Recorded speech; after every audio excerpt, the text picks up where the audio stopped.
Normally, I'm talking to developers who've already been out in companies working for years, sometimes 20 years, sometimes as many as just a couple. And so a lot of times my messaging is teaching these developers not necessarily how to write code. I mean, that's what you should be doing here, right? You guys want to be good developers. It's about writing a lot of code and reading a lot of code. You have to do that. But in the process of just reading a lot of code and writing a lot of code, there are things that are being missed by lots and lots of engineers all over the world. And what that is that somehow, some way along the way, we all forgot to think about what we're doing. That we all just want to search Google, find some piece of code, find some sort of pattern, apply it to everything we're doing to solve the problem. But once that pattern doesn't work anymore, we're stuck. We're done. We don't know how to think beyond where we are. I'm seeing this system-wide. And it scares me because I'm a back-end developer. When people ask me, Bill, what do you do? I say, I build air conditioners. Like, what are you talking about? I say, you're in this room right now, right? Yeah, we're in this room. Are you comfortable right now? Yeah. Have you thought about why you're comfortable? Have you thought about the air conditioner in this room? No. But what would happen if that AC broke? What happens if the heat breaks? First thing your mind's going to go to is what? Where the hell is that machine when we got to fix it? That's what we build. We build air conditioners. We don't want people to know we exist. That means we're doing our job, that the systems are reliable and resilient. As soon as somebody has to know who I am, we've got problems. Let me ask you a question. You have to remember the world you live in today. How many people die in the next hour if this phone stops working for an hour? If this phone stops working for an hour, seriously, how many people are going to die? It's going to be greater than 0. I can tell you that. And we're laughing here. In the 90s, I wrote a piece of software that failed and somebody died. I was working for a hospice. Piece of software that was supposed to send out faxes to pharmacies so people in hospice could get the equipment they need. It didn't go out. Nobody knew. And someone passed away over the weekend. I like starting these talks off like this because you have to understand that technology runs our lives. And you guys are going to go out, and I don't care what you're building. I don't care what the software is. Somebody's life depends on it, directly or indirectly. And so what I'm saying to you is I need all of you to take what you're doing seriously. I need you to take writing software that is resilient and reliable seriously. Now, I know we're all junkies for performance. If I asked all of you, does performance matter? Does the performance of the software you're writing matter? Who's not going to raise their hand? Right? Does performance matter? Yeah. I know it does. I saw posters up there about high-performance computing and all that stuff. It's sexy. But the reality is that unless you guys leave this school and are writing code in C and assembly as your day job, then the careers you chose and the companies you've chosen to work for, performance doesn't matter. What matters is productivity, about getting the work that you're getting done quickly so we can keep moving on. Unless you go to work for Google, if you get a chance to work for Google, do it because then that's a whole other world. Okay? You're being paid to solve problems. And those problems have to be solved. And every day you got a piece of code sitting on your machine that's not running in a production environment that is technical debt, and you are not doing what you're being paid to do. And so productivity is always going to matter more. But performance matters because of the scale that we have to deal with today. If you guys do a startup and put up a website, you've got to start thinking almost day one about millions of users. When I left this campus, we weren't thinking about millions of users. We didn't even have the internet even to that scale yet. So I'm not going to say to you that performance doesn't matter because it does, but it's never going to matter more than productivity. And so I want to just talk to you a little bit about this idea of we've got to take resiliency and reliability in the software seriously. And to do that, we need to develop what I call a design philosophy. I should be able to ask anybody if you're a developer and I'm sitting in a bar and you tell me you're a developer, man, I get to have fun. Because I'm going to ask you questions like this. How do you know when a piece of code that you're writing is done enough where you can move on to the next piece of code? How do you know? If you're a manager managing developers, how do you know when you tell that developer, you're done with this, it's time to move on to the next piece? If you can't answer that question, we have problems. Because either you're wasting effort or you're not finishing the work that needs to get done in order to move on. It's a dangerous situation. Here's another question I should be able to ask you at any given time. How do you know when a piece of code you're looking at smells good? Can you talk to that person and have a vocabulary around what smells good? How do you know when a piece of code smells bad? How do you know when you look at a piece of code and you're like, no, there's something wrong here? Well, if you can't look at a piece of code and understand when it smells good and it smells bad, how can you do a code review? And I don't care who you are on the planet. I don't care if you're Brian Kernahan. Code reviews is for everybody. I write code all the time. I teach code all the time. I write code. Somebody on my team looks at it and I'm like, what was I smoking that day? If I did this in a classroom, I'd be like, I'm violating every single guideline I have. There it is.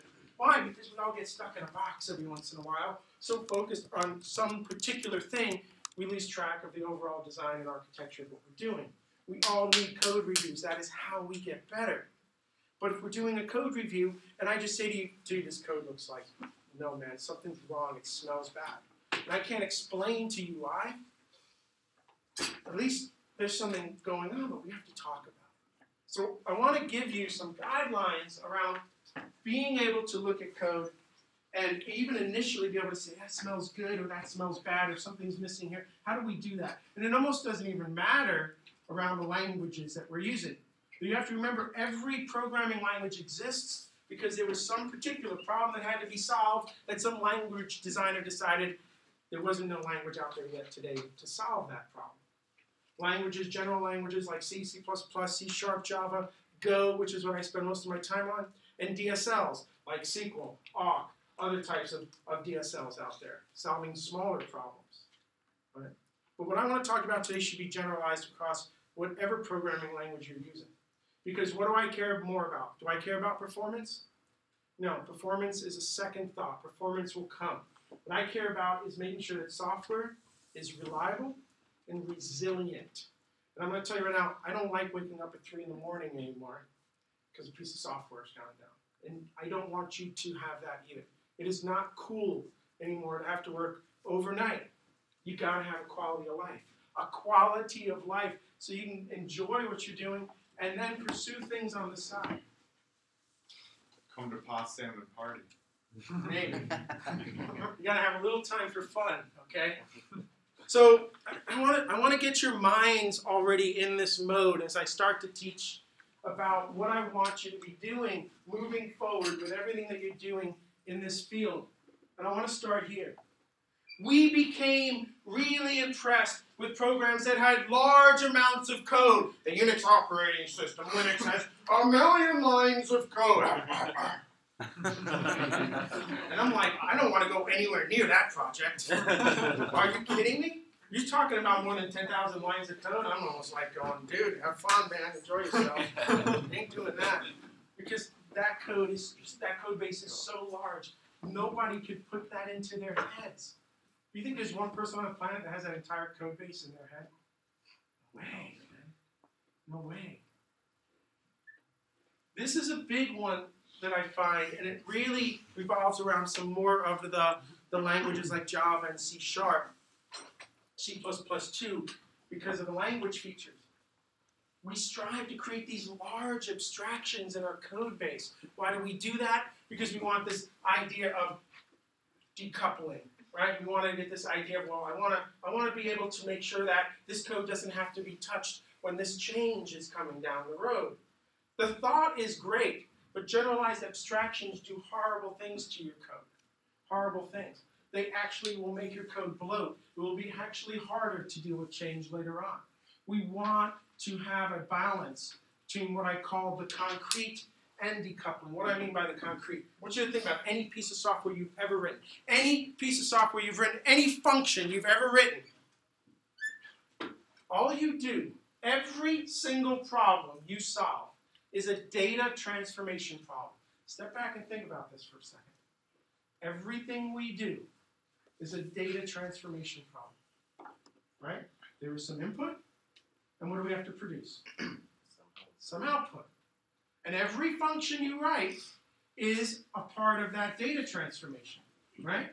Every function takes what? Parameters. And what does it return? Either values or it's pushing data out the door. Everything we do is a data transformation. Now, if you said performance is important, then we have to write algorithms that are efficient, right?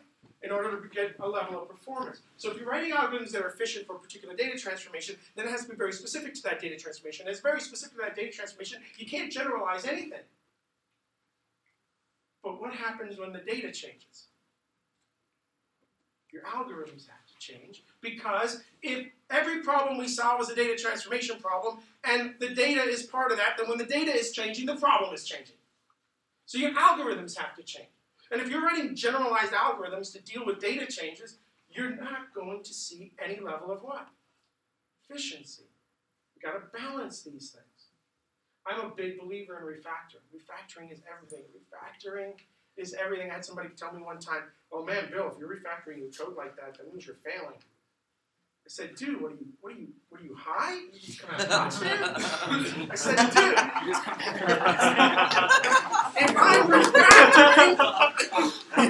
if I'm refactoring, it means I've learned something new, and I can apply it, and I can improve what I'm working on." That's what we're looking for, right? We don't want to get stagnated. We're learning new things. We're learning new ideas. We're prototyping. We want to apply that to the code that we're working on at all times. Sometimes we can do it right away. Sometimes we have to wait. It all depends on the business problem. It all depends sometimes on politics, by the way, what we can do and can't do. Okay. This is a big one. If performance matters, then believe it or not, and you probably haven't gotten here yet because you guys are here, people have forgotten that it is the hardware that is the platform. It is the hardware that's responsible for the execution of every single instruction. If performance matters, then you have to care about how the hardware is going to perform. You have to be sympathetic with the hardware. I don't care if you're writing code in assembly. If you're going to fight the hardware, you're not going to see performance. It is the hardware that executes every single instruction. People have forgotten about this. And maybe this is the biggest one. If I leave you with anything today, it's this one. Nothing is free. Nothing is free. Everything comes with a cost. This is not about good and bad, ever. Okay? It's all about costs and trade-offs. Software engineering is not about code. I'm going to tell you that right now. It's not about the code. It's everything you do before you put those hands on the keyboard. It's the architecture and the design. It's that idea. Let's solve this problem, and this is how I'm going to attack it. And then, once you have that idea and you have some design flaws around that, you're going to write some code. You're going to see if it sticks. It might not. Even if it does, you might want to try another prototype. You might want to try something else. It's not about the code you're writing. It's everything that comes before it. That is software engineering. And everything comes with a cost and a trade-off. Again, it's not about good or bad. Let me give you an example of cost and trade-off, all right, in terms of engineering. Who's heard of NUMA? Non-uniform memory access. You've all heard of NUMA? Everything is NUMA with the hardware today? Just say yes, Bill. All right. So think about this. When did the first multi-core processors become mainstream? Time ago. 2004. This is 2007. If you buy a server today, it is going to be a 4-core multi-hyper-threaded processor today.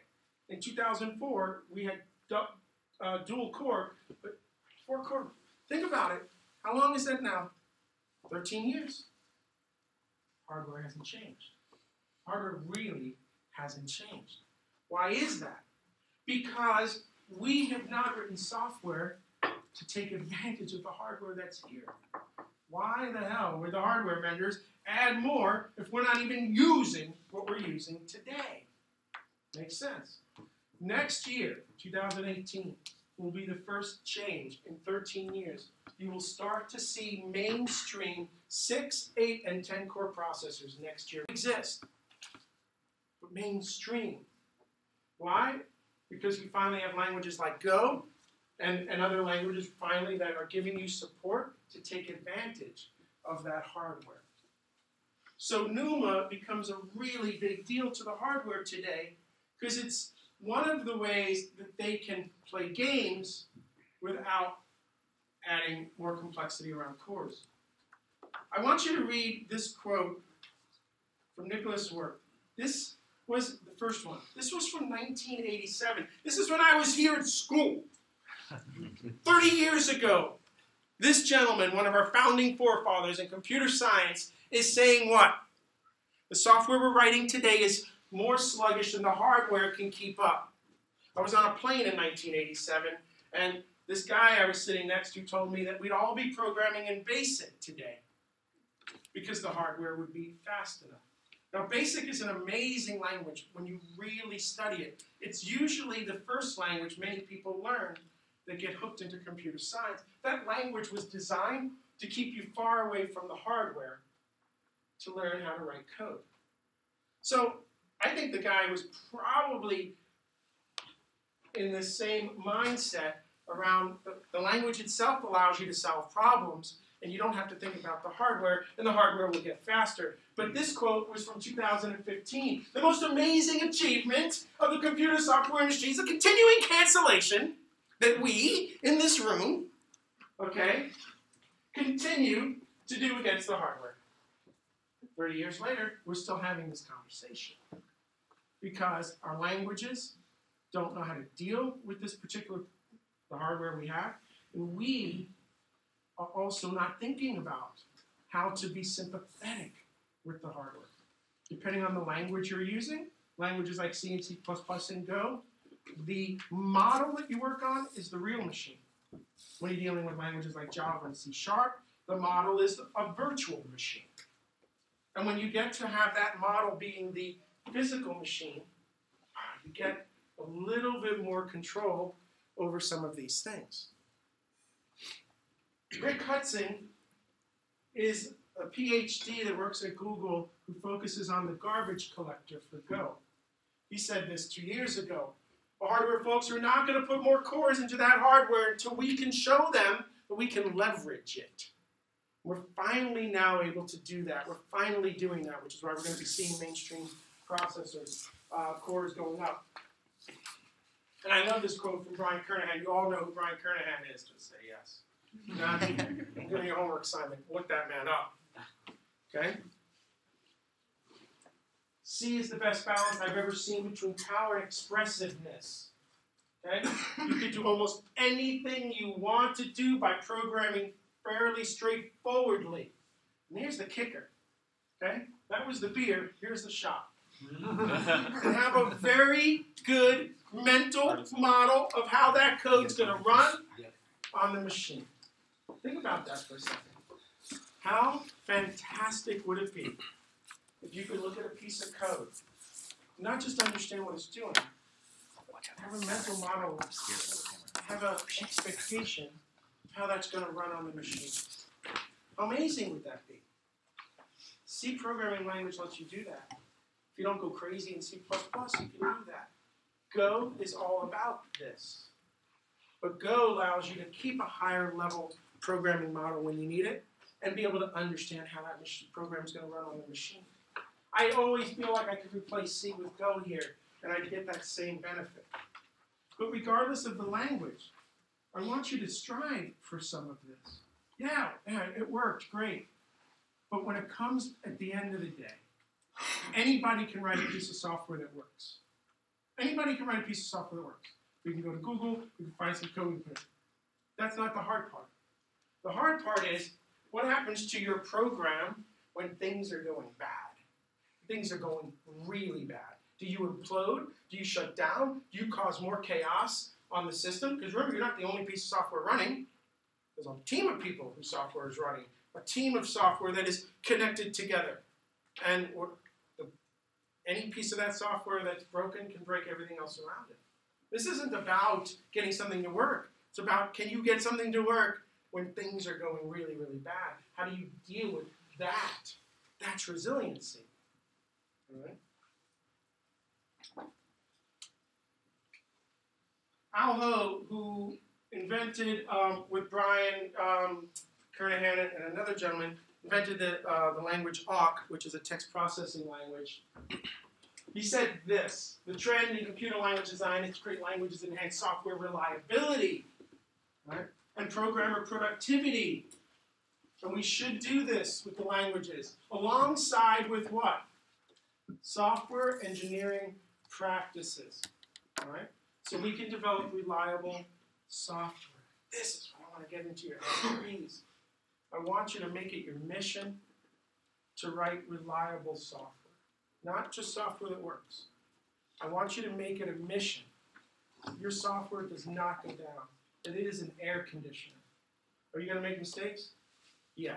Are we going to refactor? Yes. Are we going to get better over time? Yes. But if this is your number one priority, not performance, what I call is optimizing for correctness. If you optimize every piece of code you write, every problem you solve for correctness, not performance, the performance will come. The performance can be tweaked later. Guessing about performance is a sin. I'm going to show you some of that as well. I want this in your head. We optimize for correctness. We try to solve problems as simply as possible. And then we worry about, is it fast enough? Because that's the question. Not, is it the fastest? People will say to me, Bill, is Go faster than C? Who cares? Can a Java program beat a C program? Who cares? Is the program you just wrote reliable and resilient, and is it fast enough? Then we're done. Because optimizing that at this point is a complete waste of time. If it's not fast enough, then what? Now we need to go maybe do some profiling and some benchmarking and see if we can find what's going on. But only when it is not fast enough. So I know, man, performance is sexy. I saw all that stuff up there, parallel computing, blah, blah, blah. Less is more. Less is always more. Reliability is more. Performance is something we care about last. Because guess what? Until you have a program that's working, you can't even benchmark it, can you? Right? Until you get a program working, you can't even do anything, really, in terms of that stuff. We got to get stuff working. So I want to give you a few more quotes around this idea of optimizing for correctness. And then I want to lay down things that I want you to prioritize as you're writing code. And I'll show you a few things if we have time. Al Ho again from Awk. These are guys that have been writing code since the 60s. These are guys that are still in industry today. We should be listening to them because they all learned these lessons already the hard way. And I see it over and over and over that we're forgetting. What is he saying? The correctness of the implementation is the most important concern. His language is ridiculously fast when it comes to text processing. Ridiculously fast. But what is he telling us? Correctness, correctness, correctness. Brian again, the basic ideas of good style, which are fundamental to writing clear and simple code. And what we're doing today is just as important as we were doing 35 years ago. Here's Brian again saying what? Optimize for correctness. Optimize for correctness. Brian again, unless the developer has a really good idea of what the software is going to be used for, there's a high probability that software will turn out badly. I told you, writing the code is the very last thing. It's the very last thing. You need to do a little bit work up front. Design and architecture up front. What are we building? Why are we building it? What philosophies do we have to apply to this? How do we get reliability and resiliency here? One step at a time. When I hear a developer, I say, why did you write that piece of code? And they say, oh, because that's gonna perform better. It's time to take a walk. I'm like, you get up, let's go, we're taking a walk. Why? I go, you wrote that code because it's gonna perform better? Yeah. How do you know it performs better? Have you benchmarked it yet? No. So now you're optimizing for performance. Maybe if we got rid of this line of code and changed this thing right here, we could reduce a few lines of code. And now we'd be optimizing for correctness, right? Yeah. And isn't efficiency at that point coming from the hardware? Because if I can do something in 10 instructions instead of 15, shouldn't I see some level of performance just from that alone? Yeah. So if we write less code, shouldn't we get as a factor of that better performance? Yeah. But what's more important? Optimizing for correctness. Why? Because we got to look at this code again one day. A team of people have to look at this code again one day. It has to be maintainable. And I need to have you get this in your head even today as you're here in school working on projects, optimizing for correctness always, always. The hardest bugs are those where your mental model of the situation is just wrong. I'm going to give you another challenge here. You are no longer allowed to use a debugger unless you've spent 20 minutes trying to solve the problem using code readability, code review, and logs. Until it's 20 minutes and you've honestly tried to solve that bug, you're not allowed to use a debugger. Debuggers, for me, are absolute death to developers. Because what happens is you stop reading code. You no longer have a mental model of how that code is going to run. And then what happens is, when you find a bug on this line, instead of looking at the entire function's algorithm, you do something to fix that.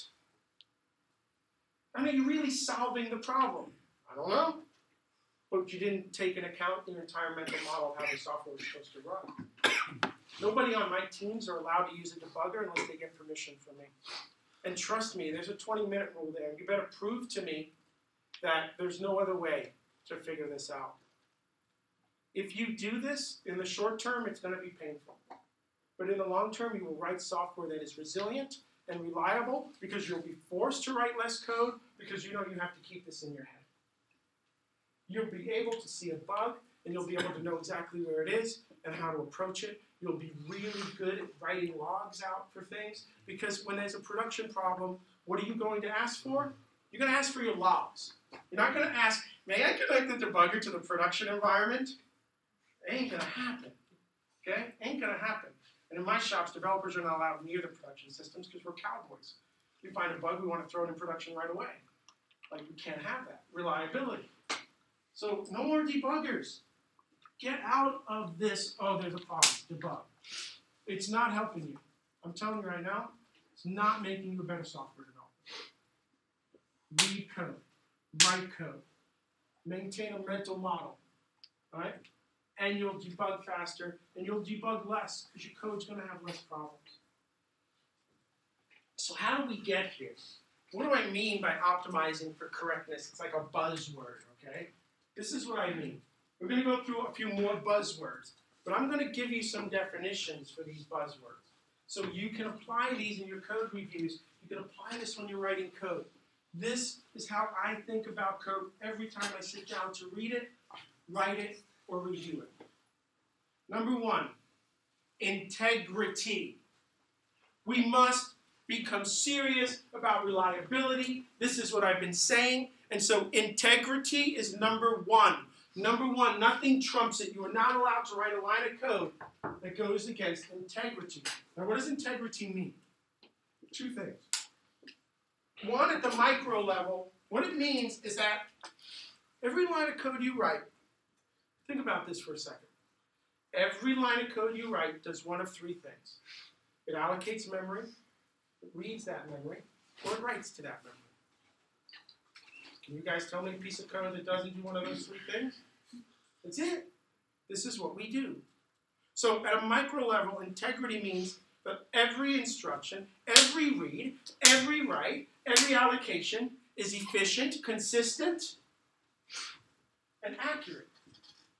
Because if it's not, then you have an integrity issue. And when you have an integrity issue, if you're overwriting memory that this particular variable doesn't own, or this particular data structure doesn't own, or what you're doing, you have an integrity issue, your software has to shut down, like yesterday. Because if not, you are now corrupting. You are corrupting operating systems, databases, networks, I don't care what it is. that thing has to go down and be restarted. If you do not take this seriously, 2 years ago, Comcast's call center software, enterprise call centers, shut down because of an integrity issue on some back-end server that was deployed, and 100,000 people lost their TV. You're going to call if you lose your TV? Yeah. So many people called, boom. All because that software said, yeah, I know I'm having a problem. I'm going to keep trying. And luckily, they only corrupted N number of accounts. It could have been so much worse. Now, at a macro level, I told you everything we do is a data transformation.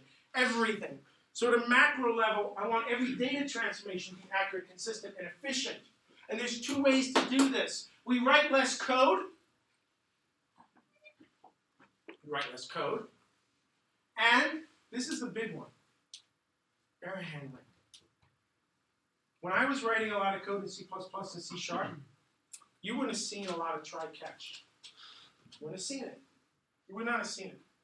Because for me, those error handling features are about the word exception.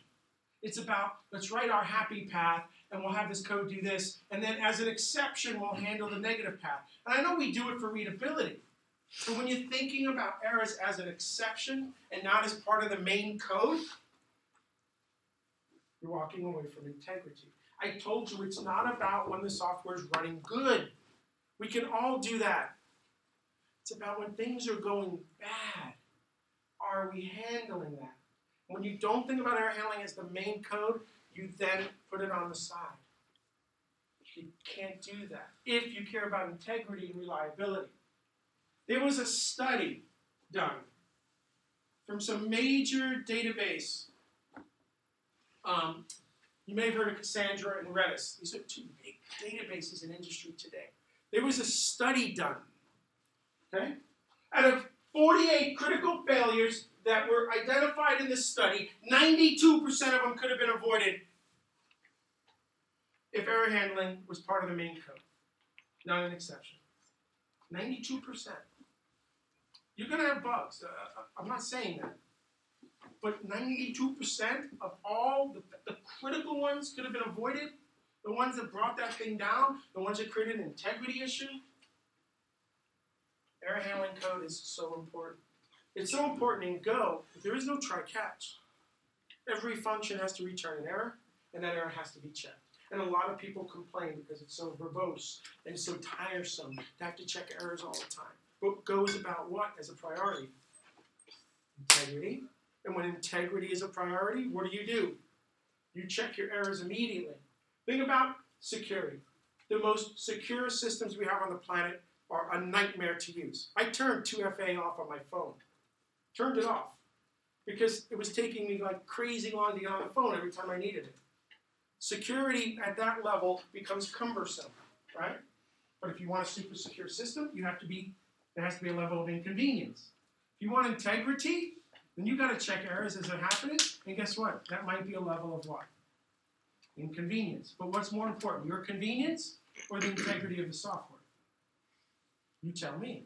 You want to work for me, you know what the answer is. Now, I want to just skip that for a second and go right into here. Write less code. There was a study done, right? And the study found that the average developer produces 15 to 50 bugs per 1,000 lines of code. In a worst case scenario, we're talking almost 2 bugs per 20 lines of code. I want you to think about this. In a worst case scenario, every 20 lines of code you write produces 2 bugs, whether you like it or not. Start doing the math.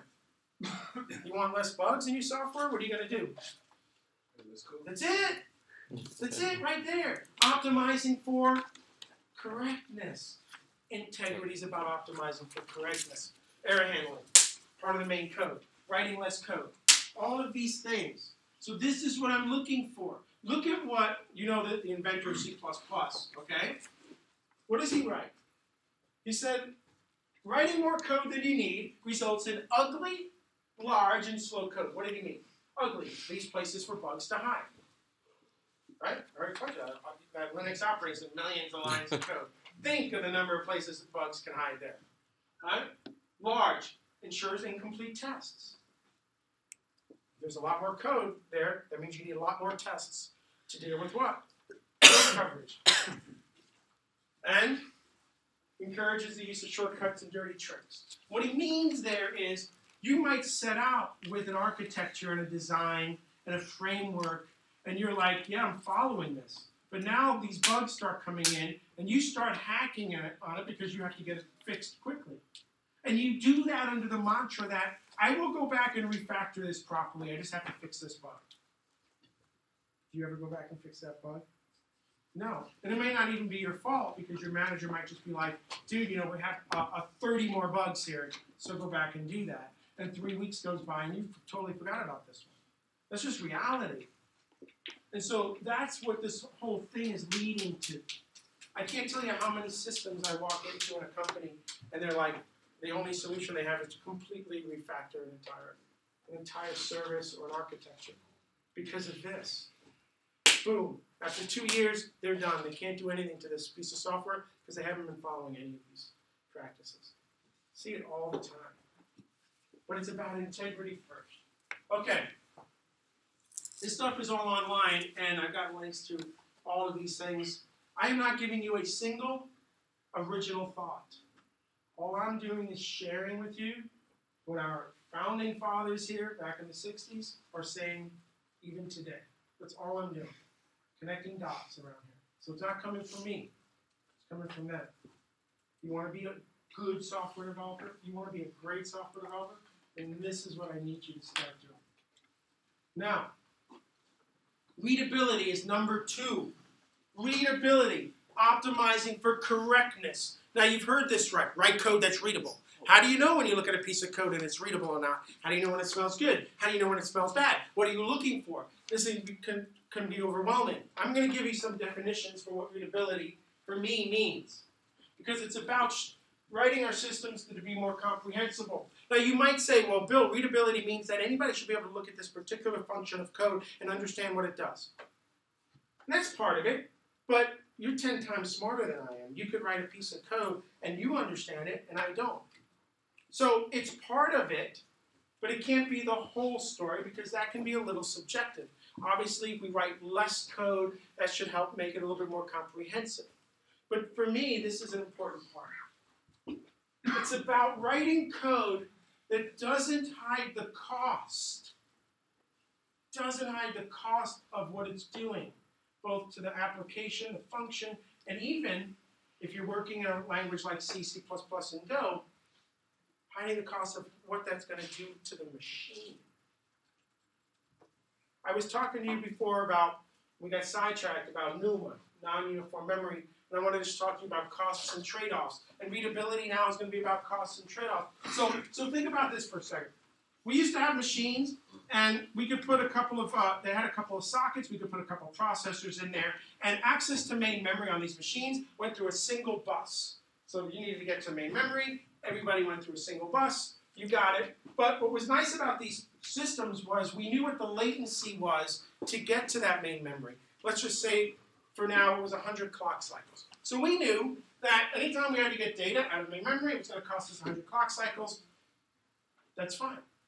But we started yelling at the hardware vendors, and we said, dude, I need a machine with 100 sockets in it. Why? Because we wanted to put virtual machines on top of this one piece of hardware and not have to deal with it. And the hardware industry said, dude, I can't give you a machine with 100 sockets because 100 processors trying to access main memory through that same bus, they ain't going to scale. Forget about, like, I might tell you what your latencies are, but they're going to be a lot more than 100 clock cycles. And I might not even be able to even give you that prediction because who knows what kind of traffic is going through this bus. We were like, dude, I hear you, but I need this. So the industry said the following. Okay, you know what? I can give you a machine with 100 sockets, but you have to be willing to live with this trade-off. Okay, what's the trade-off? The trade-off is unknown latency. So if you're willing to live with the fact that sometimes it's 100 clock cycles, but other times it might be 300 clock cycles, if you're willing to live with unknown latency on memory access to main, I can give you this machine. And we said, yes. What we said is the scalability is more important than what? The unknown latency. We took a cost trade-off here. Nothing is free. Now, this is what NUMA does. So what NUMA basically says is, take that block of main memory you have, and let's physically chunk it up so every processor has a direct path to its local main memory, and therefore, if you need memory that's part of the local main memory's processor, it's 100 clock cycles. But if you need memory that's sitting on another processor's local main, that's going to cost you 300. Now, normally, this doesn't matter to us. Normally, unless you're Facebook and you're storing gigs and gigs of data in memory, you don't hit against NUMA issues. But usually, again, less is more, small is fast. The data you need is usually able to be maintained in your local main memory, and you're fine. But Facebook couldn't live with this, actually. This was bad for Facebook because of the amount of data they have to store in memory. You know what Facebook did? You know what trade-off they took? They do not buy machines anymore that have more than one processor in them. Because if you only have one processor, do you have NUMA issues? No, you only have one main. So they got racks of machines that are all single processor now because they couldn't live with the unknown latency there. Most of us can and won't hit into it. Now, that was a latency, right? So we decided to take what? Latency, which usually is a bad word in computer science, for scalability. But let's talk quickly about the garbage collector and go. There are many different designs when you want to use garbage collection in a language. Many different languages do it differently because they want to take different trade-offs. Go's garbage collector is considered a stop-the-world collector, but it's a concurrently running collector, and so there are these small moments in time, and they got it down to about 100 microseconds now, where the entire program has to stop. Now, before we had it down to 100 microseconds, it could have been on a top end maybe 10 milliseconds. And 10 milliseconds is a lot of time, right? I mean, you can do a lot of things just in 1 millisecond, forget about 10. So we were screaming at the PhDs over there at Go. We said, dude, we can't have this stop-the-world latency. You got to reduce it. And they said, okay, no problem. If you want to reduce latency in the garbage collector, remember, nothing is free, then you got to take a 25% performance hit on your software while the garbage collector is running. So are you willing to take a 25% hit on performance?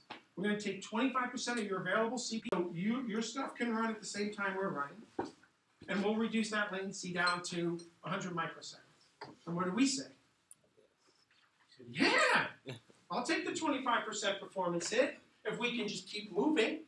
So in that case, what did we do? We said latency bad, but to reduce latency, we'll take a 25% hit. You see, nothing is free. There's cost trade-offs everywhere. Part of software engineering is about knowing what cost you're taking for that benefit. What trade-off are you taking? There's nothing free. So nobody can, if somebody wants to say Go's garbage collector sucks, that's a horrible thing to say. What you want to say is, I wouldn't have taken that trade-off. There are some garbage collectors that care about performance much more than they care about latency. Which one's important to you? Because that's what I'm always going to ask you. I'm not going to say to you, that was a bad decision. I'm going to say to you, what decision are you making? And then why did you choose this? Okay, you've got a reason for that? Let's go for it. Maybe we can debate it, but it's not about right or wrong. It's always about what? What cost and trade-off did you take? Now, if I ask you the cost and trade-off of the decision and you don't know, now we have a problem, right? Because now what are you doing? You're hacking. Or you might be prototyping, which is what I hope you're doing. Prototyping is everything. Everything. You should be prototyping everything. You guys all know about interfaces. You all know about decoupling. Prototyping means no interfaces. It means no contracts. It means none of that. Prototype in the concrete. Solve one problem at a time. Solve it in the concrete. Figure it out. Then decouple. Prototype, prototype. During prototyping, that's where you're going to find your mistakes. That's when your theories are going to come true or not come true. That's where you get to correct, and then you get to build the larger program and that larger system. I need you guys to start doing that. Okay, so the whole idea around readability, again, is be able to write code that we can comprehend, but we can also understand the cost of. We can have a mental model of how that code's going to run. Chuck Moore is the inventor of Forth. Has anybody ever heard of a language called Forth? It's a really fascinating language. Look it up at some time. Again, back in the 60s. Chuck says here, a well-designed language has a one-to-one correlation between source code and object code. Chuck was really about the idea that you should be able to look at code and have a mental model of how it's going to run the machine. In fact, Chuck actually made a statement that he thought that Bill Gates had propagated the biggest scam on the world by forcing us all to use operating systems. His language doesn't need an operating system. His language knew how to talk to the hardware directly. His programs can run without an OS there. Pretty interesting. Now, hardware is so complex today, you really do need an operating system sitting in there. But back then, in his world, it wasn't necessary. Okay, so if readability is about what? Readability is about not hiding the cost of things, right? Not hiding the cost. To be able to look at a piece of code, understand what it is, understand what it's doing, have a general idea of how that's going to perform. We're not hiding cost. Now, you always hear this. Well, write code that's readable and simple. You always hear this, right? These two words together, readable and simple, readable and simple. The funny thing is, simplicity is almost the direct opposite of readability. Simplicity is about hiding complexity. Think about this for a second. Simplicity is about hiding complexity. Readability is about not hiding cost. Do you know how hard it is to hide the complexity of something without losing readability? It is difficult. So what I normally tell developers is, don't focus on simplicity first. You focus on readability first. And then, over time, with prototypes and different versions, you'll get to that level of simplicity. Simplicity comes with experience, design, architecture, and refactoring.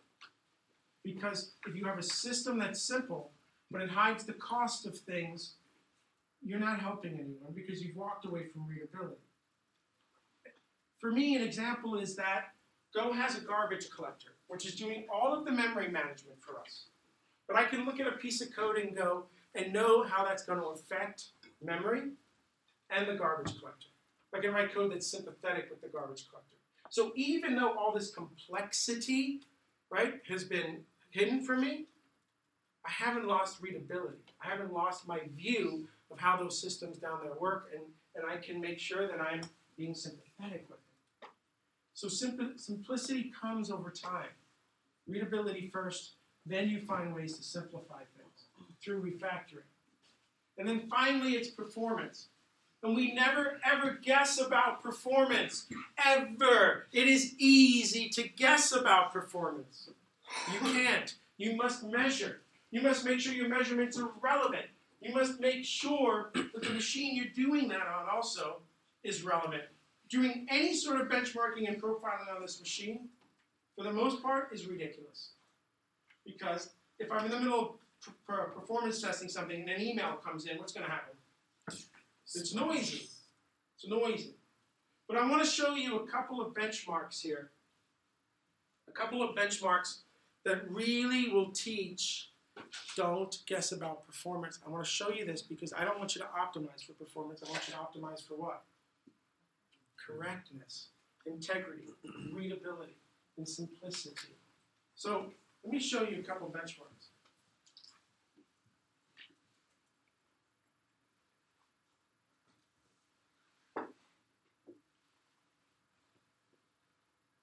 Let's just start off with a real basic benchmark to give you a general sense of what I'm talking about here. This benchmark is really obvious, and I'm sorry for wasting your time here. I know we're about 10 minutes to 5, but look at this piece of code. I think you guys can read it even though it's in Go.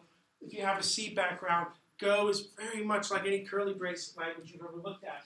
The key here is the sprint functions. Sprintf, formatting, and sprint. You guys have used these functions before as part of your C library, right?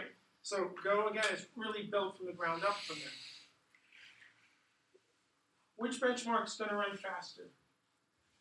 using sprint on the string hello or sprintf, which is a format function on the same string. Which one's going to be faster? Come on, this one's obvious. Which one's going to be faster? This is going to be faster. I mean, we don't have any extra overhead on formatting, right? Mm-hmm. Right, exactly. So I'm going to run this benchmark. I'm not getting into the syntax here on this benchmark function, but this is in Go. We can write these benchmark functions to do this.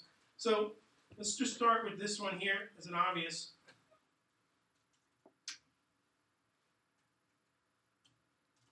So Go testing tools. I can say don't run any tests. That's just a regular expression. I can say run all the tests. And I'm just going to also tell it to show me memory allocations during the test as well. And as you're going to see, the sprint kicks sprint's butt in terms of performance, right? Absolutely not. Look at that. Sprintf is twice as fast, right? Just about, as the other one. And if we all started writing code like, well, I'm going to use sprint here because it's going to be faster than sprintf. What have we just done? We didn't optimize our code for correctness. We optimized it for performance. It's only through measuring where we know. Not only is sprintf faster for that silly string, it's allocating a lot less memory on the heap. I'm going to give you another example about when you are doing benchmarks and profiling, how you really must make sure that what you're doing is accurate here. So let me show you this. This is a test. And what this test does is, I wrote a merge sort algorithm. You guys know what merge sort is? Now, merge sort is really a very bad algorithm. It just is. You have to make merge sort so complex to get it efficient in Go that it's not worth it. And the reason is that in the merge sort, what are we doing? We're splitting a list and we're merging it back together. We're splitting a list and we're merging it back together. And every time we do this, we need memory. And so if you just go straight at Go and just say, hey, keep allocating the memory I need for these splits, you're going to put a lot of pressure on the garbage collector. So now you've got to get really clever about allocating a very large buffer up front and being really efficient. Now this is a really inefficient version of merge sort. But I want to just do a couple of things with this. One, I want to show you that your results must be relevant when it comes to performance. But also Go is one of Go's claims to fame is that it has concurrency primitives built in, so you can leverage all of that hardware under there.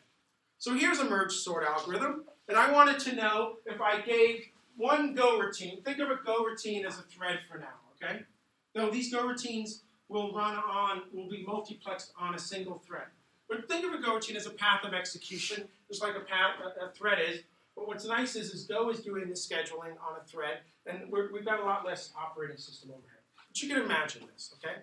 So I said, okay, here's this really horrible merge sort. If I get one Go routine to do the entire sort, how long does that take? If I throw a Go routine on every split, which I'm going to use the piece of data that's, what do I got there? A million elements there that I'm going to sort. So if I create basically half of that, maybe half a million Go routines to do that, will I go faster? Right? If I just keep breaking it up. Or if I only have 8 cores on my machine, and I only use 8 Go routines, because technically one Go routine should only be able to run at a time. This is not I/O bound, it's CPU bound. Will it be faster? This is what I wanted to know. 1 versus n number versus just the number of Go routines I have per core. So my machine will be 8. All right, so I wanted to see that. So there's my benchmark single Go routine. This one's going to run unlimited Go routines. And this is going to do the number of CPUs that I have in the machine. So let's run this test, because I want to show you a couple of things again, but why I don't want you to optimize for performance, why I don't want you to guess about performance. You can do the same thing. So we're running the single Go routine. Now it only ran it 20 times, so ideally I should be running this a lot more. I mean, that only ran, let's do the following.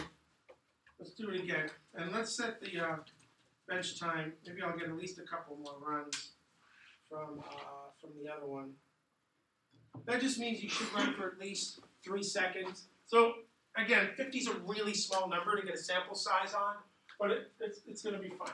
So we're looking at about 8.2 milliseconds for single. We're looking at 88.5 milliseconds for unlimited, and we're looking here at about 10.4 milliseconds. So by looking at these results, you might think that using a single go routine is going to be faster than using concurrency.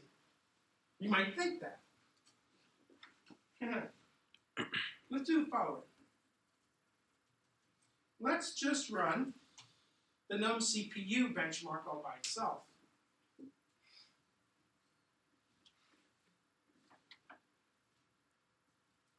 Ooh, 5.6 milliseconds. It's actually faster than using one go routine. Why such a drastic change? Well, by the time the num CPU benchmark started, the Go runtime hadn't really finished cleaning up after the mess I created with an unlimited number of Go routines. So we are seeing in this result here some skewing because we pushed the machine and the runtime way too hard before that test. But if that's the only way I ever looked at it, I would have put into my code what? Single Go routine. That would have been bad.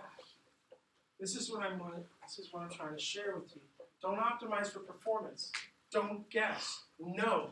And when you run these types of benchmarks, no matter where you are, I don't care what language you're using, I don't care what machine you're on, okay? You might want to run these benchmarks in isolation. Don't let something else, don't open up your browser in the middle of one of these benchmarks. I know you laugh, but sometimes these can take 20 minutes, right? And you're just like, you forget, now you're running or something. It happens. And my machine is so noisy anyway. But here we go again. Guessing about performance and making sure that your results are relevant. This is what I mean. Relevant. All right? I want to leave you with this quote from Tom Kurtz, who is the inventor of BASIC.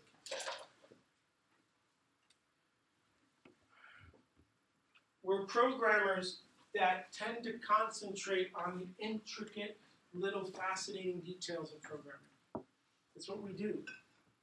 We do it all the time. We don't take a broad engineering point of view about trying to optimize the total system. Usually it's just this algorithm. It's these bits and these bytes. And a lot of times we're guessing about that. Right?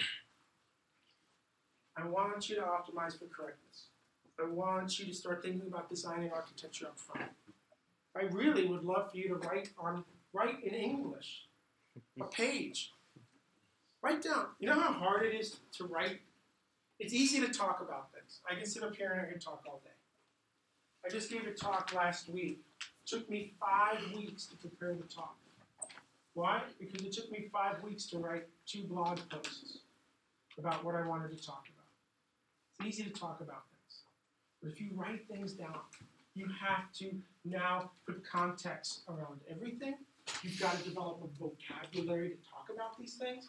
And if you just do that, even almost on an ad hoc basis, before I sit down to build the system, I'm going to try to write 4 or 5 paragraphs about what we're building and why. Because once you have that document, that's it. You know, this is what we're going after. Now we can start trying to prototype some things around this. We can stay focused on this. We can adjust as we learn more. And we're not wasting effort. For me, it's all about that. I don't want you wasting effort. Your algorithm shouldn't be wasting effort, and you shouldn't be wasting effort.